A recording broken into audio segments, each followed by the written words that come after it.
Les centres de jardinage ont rouvert leurs portes depuis mercredi dernier. Si on cherche des points positifs à la crise de la COVID-19, c'en est peut-être un. Beaucoup de citoyens ont décidé de se lancer dans le jardinage. On en parle avec Serge Fortier. Il est avec nous. Il est consultant, entre autres, en jardinage écologique. Bonsoir, Monsieur Fortier. Oui, bonsoir. Dans le contexte de l'isolement social, on sent que bien des gens ont besoin de se changer les idées et le jardinage semble être une bonne option. Définitivement, hein, ça fait du bien au corps et à l'esprit, jardiner. Ça, les gens le savent pour ceux qui jardinent.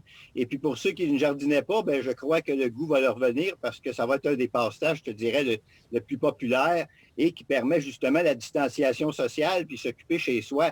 Il y a différentes façons de pouvoir aller chercher de l'information pour se partir des semis comme j'ai ici devant moi.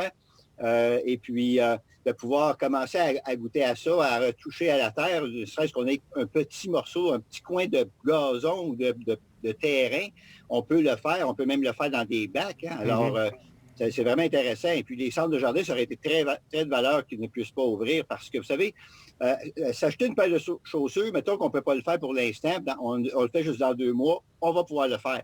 Mais jardiner, c'est bien de valeur, mais c'est à ce moment-ci qu'on peut le faire, sinon on est retardé d'1 an au complet. Hein. Alors, c'est pas trop drôle, ça, pour les gens qui veulent se faire un jardin et qui comptent là-dessus pour pouvoir s'alimenter de bons légumes frais. Là. Il y a quand même aussi un intérêt à faire pousser des légumes quand on peut parler. Il y a certaines personnes qui ont quand même une crainte de voir une hausse du prix des aliments à l'épicerie. Bien, définitivement. Entre autres, on entend de plus en plus parler aussi, les gens se posent la question, ouais, l'autonomie alimentaire, je veux dire, on dépend beaucoup de l'alimentation extérieure, des magasins, tout ça, mais notre alimentation, ça, manger, ça sera toujours un besoin essentiel, peu importe les conditions. Là. Alors, c'est important. Je pense que les gens, de plus en plus, il y a un éveil de conscience qui se fait à cause de cette crise-là, qui amène les gens à se rendre compte des vraies priorités qu'on a dans la vie. Il y a tout le côté aussi, manger bien, pas de pesticides, tout ça. Le jardiner soi-même, il n'y a rien de mieux que de pouvoir, de savoir qu'on a des légumes frais, de faire affaire avec des commerçants ou des producteurs locaux qui s'efforcent de produire des aliments bio, des légumes santé.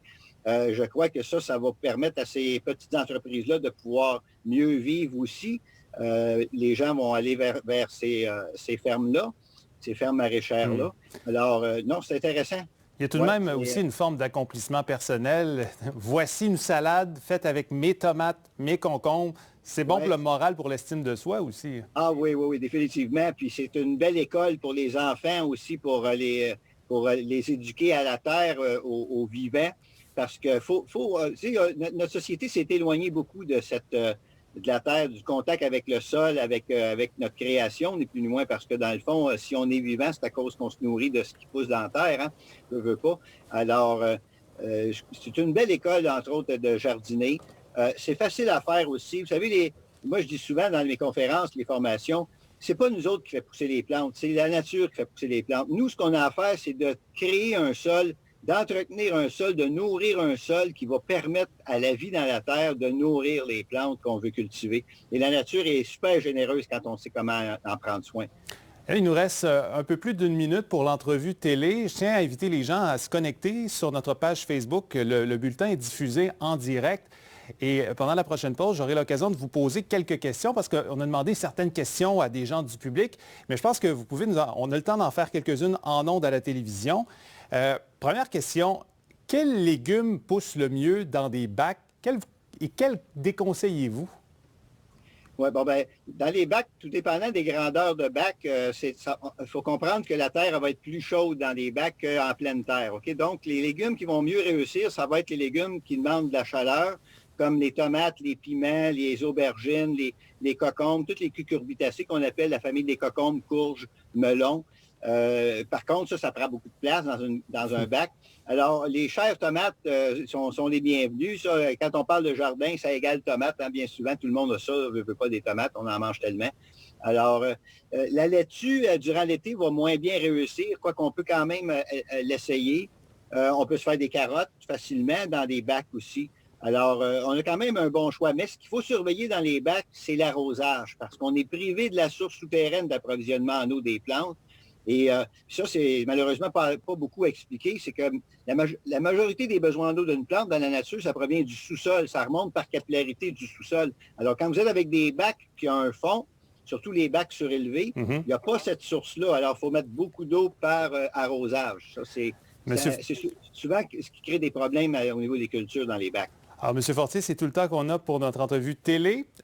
On s'en va à la pause à la télévision, mais pour ceux qui sont intéressés, on va poursuivre la discussion sur notre page Facebook.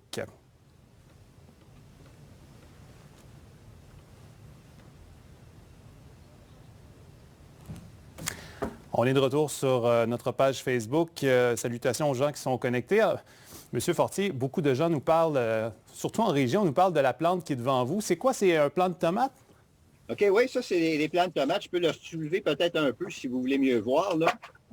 Je ne sais pas si vous voyez mieux comme ça. Oui, là. oui, là, oui, on le voit très bien.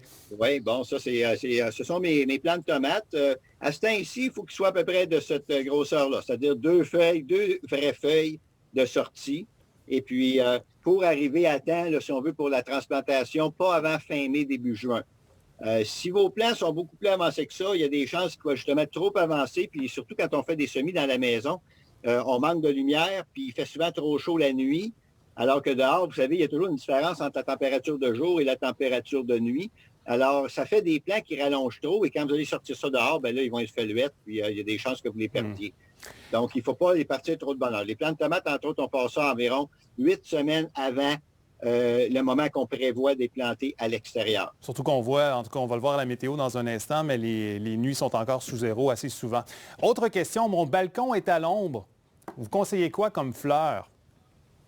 OK, bien, à l'ombre, les fleurs qui peuvent bien aller, il y a la famille des bégonias, il y a la famille des impatients. Il y aurait aussi ce qu'on appelle du fuchsia. Ça irait bien.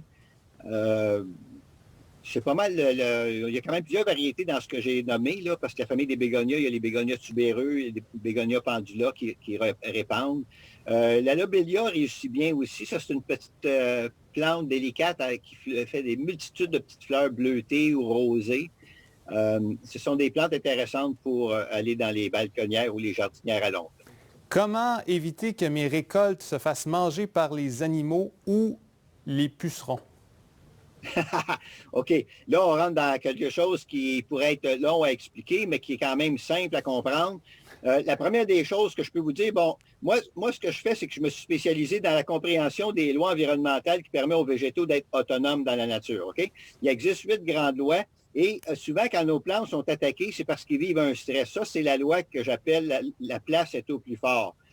Tout le monde sait que c'est toujours les êtres les plus faibles qui se font attaquer par les prédateurs. Hein? Alors, si votre plante se fait attaquer continuellement par des pucerons, c'est parce qu'elle est en position de stress fort possible. Les stress, ça peut être de nature, entre autres, la plante est trop au soleil alors que c'est une plante qui devrait aller à l'ombre, ou l'inverse. Une plante qui est mal zonée, une plante qui manque d'eau. Ça, c'est beaucoup des problèmes que les gens vivent. Ça, là. Les arrosages, pas parce qu'on met un peu d'eau en surface qu'on a fait un arrosage. Là. Ça, c'est une autre affaire aussi. Ça. Il y a une autre loi qui permet à l'autonomie d'arrosage des plantes. Ensuite de ça, il y a l'alimentation.